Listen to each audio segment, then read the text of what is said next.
That's because what I really want to talk about is the way we handle grains and legumes at Farm to Fit. And basically, we germinate all of them. So you've heard of soaking beans, I'm sure, before cooking them, and everyone just thinks it's because it makes them cook a lot faster. But and that's true. But another part of it is you soak them in order to germinate them. So you're kind of bringing them back to life, basically. You're bringing them back into like a more plant state. So we do that with rice too, which is kind of a recent thing for me. I'd heard that some people soak rice before cooking it, but I never really knew why. And that's what we do. Those guys were taking some pictures of brown rice that I'm using in its germinated state and in its plain old state, and you can see a big difference.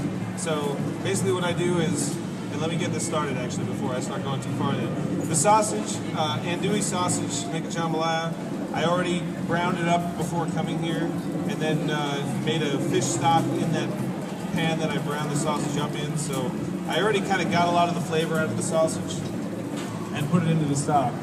So we're going to get that, we're just going to heat it through, and then hit it up with the Trinity and Cajun food, which is always onions, bell peppers, and celery. Kind of like the French mirepoix, except no carrots. You replace it with bell peppers. And we're just going to get all that stuff rolling. There's a little garlic in there too. And we're going to get we want to do it in a really hot pan and just get a little bit of color on it before we start adding the other ingredients.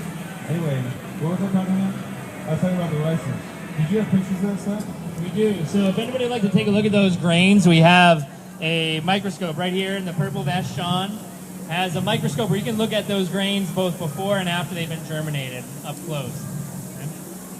It's kind of neat. I mean, what you do is you take the rice and you soak it in.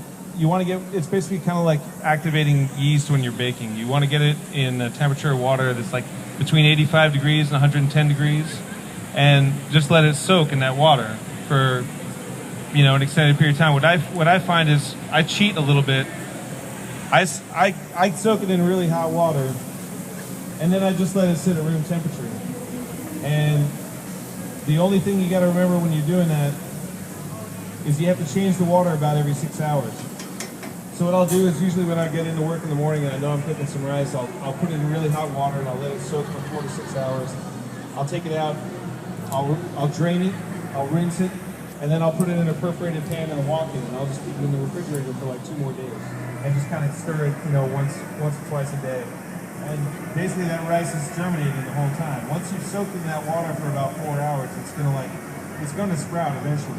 By putting it in the refrigerator, I slow it down and let it go for like another 2 days. And the rice cooks faster, and then there's some crazy scientific stuff that's going on in there. All right, so we got this stuff. We're starting to get a little brown on it. At this point, I'm going to add the rice.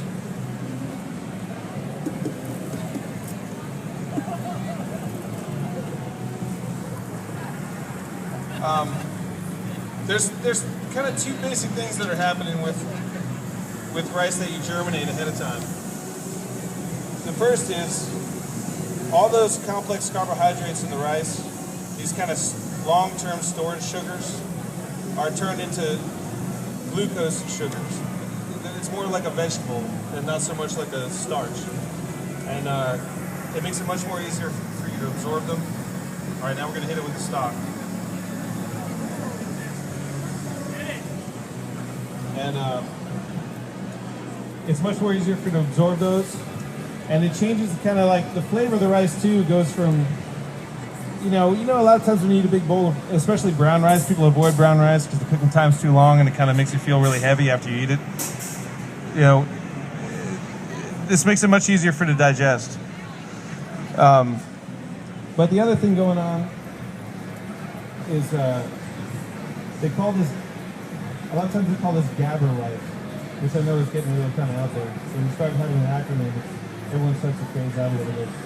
But it's gamma aminobutyric acid, which is really good for you. I guess I can't really describe it any better than that. It's a neurotransmitter that boosts the natural production of human growth hormone. So all those baseball players, they didn't need to shoot it up at all. All they needed to do was germinate their rice before eating it, and they would have hit just as many home runs as they would have hit shooting B12. If only had been there. But anyway, now we got the rice in there. We got to get this up to temp. Maybe now is a good time for G or Gray to talk about farm to fit and what we do. And I'll leave it there. I'll leave it there.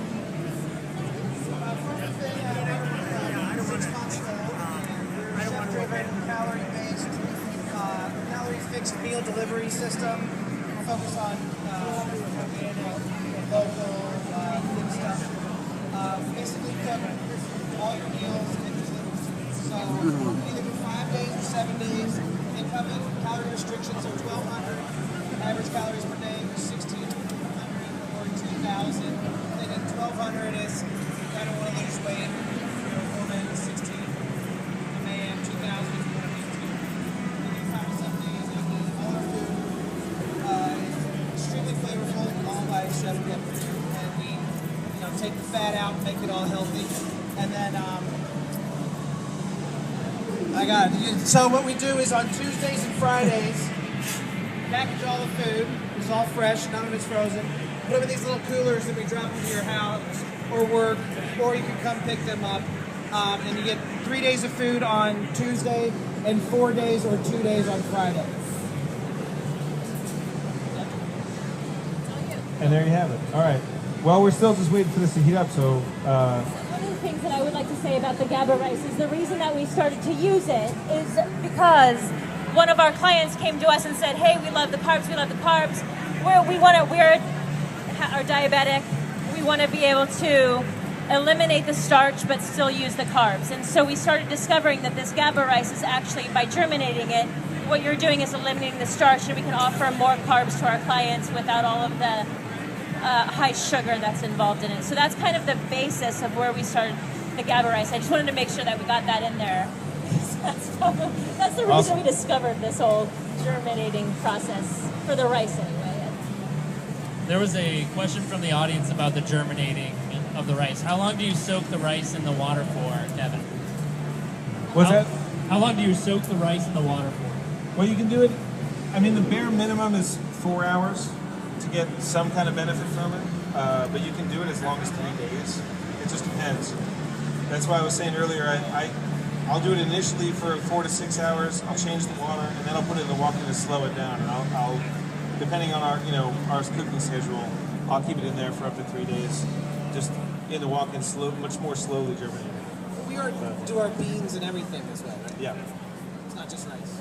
No, not just rice. You can do also legumes work the same way. You're talking with a vegetable seed, and you're just breathing life back into it by germinating it. It sounds crazy. It sounds very hippy-dippy. I went to Evergreen, so I'm qualified as a hippie. I'm certified as a hippie. I've got great hippie cred, even though I don't look like it much anymore. So at this point, we're just kind of waiting. Let's let the rice cook. It's a seafood jambalaya, so all the other proteins I have are going to be pretty quick cooking. So at this point, we're just left with me up here bullshitting until this thing is done cooking. Anybody got any questions, or anybody want to see G do some bad dancing, or bad dancing? Oh, Mr. Kevin, I have heard a rumor. That there may be a permanent location restaurant for Farm to Fit. Is there any truth to that rumor? And I also direct this at the owners, though, let's put it this way, I want to eat wherever you're cooking because... Right, awesome. Well, thanks so much. Scott's wondering if there's a permanent location in the works for Farm to Fit. I have to say, yeah, I guess in the long term, but right now we're kind of, we're just a production kitchen. There's no lunch counter. There's no kind of window or anything like that. That'd be nice in the future, but not happening right now. Got a question about rice here. And can any rice be used to turn into the GABA rice? Well, you can't do white rice because it doesn't have a hull anymore. It's already been hulled, so there's nothing to germinate. And that's the thing is like we're talking about foods that are whole grains, whole legumes, which obviously have not been whole, but like you can't do it with rye rice. You can't do it. It doesn't work with arborio for risotto. They can't germinate anymore. It's not a whole seed.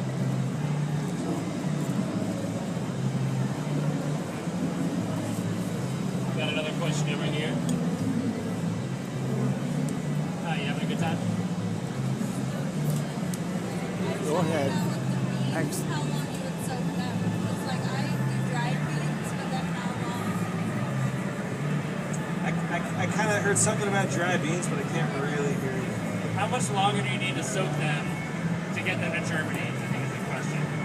Well, I mean, I think for beans they probably need to go more in the range of like 12 to 16 hours, just from my experience.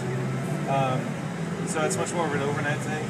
And I know, anyone will tell you don't put beans, don't soak them on the counter at room temperature overnight, and like, it sounds a little funky, but and it can be like, I've found that if you go over 6 hours with soaking things like that at room temperature, that you're germinating them. There's changes going on in there. They'll off gas. It does get a little funky. So like every 4 to 6 hours, you want to change the water out, and you want to rinse them, and then keep them going, and it'll work fine. And that's why I kind of cheat, and because I have space in a walk-in, and I'll do them the first 4 to 6, and then after that I'll just let them go for a couple of days in the walk-in, and it slows the whole thing down and eliminates that kind of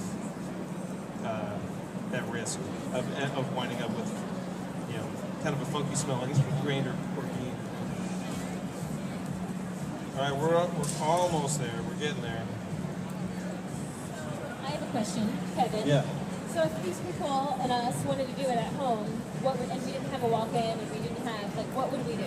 We would take some brown rice, we'd stick it in the container.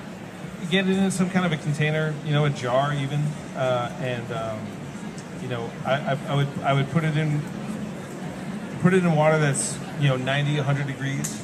Pretty much. Your tap is probably set at 120. Your hot water heater at home, so run it just shy of its hottest setting, and soak it for 4 to 6 hours, and then just put it away. Put it in the refrigerator.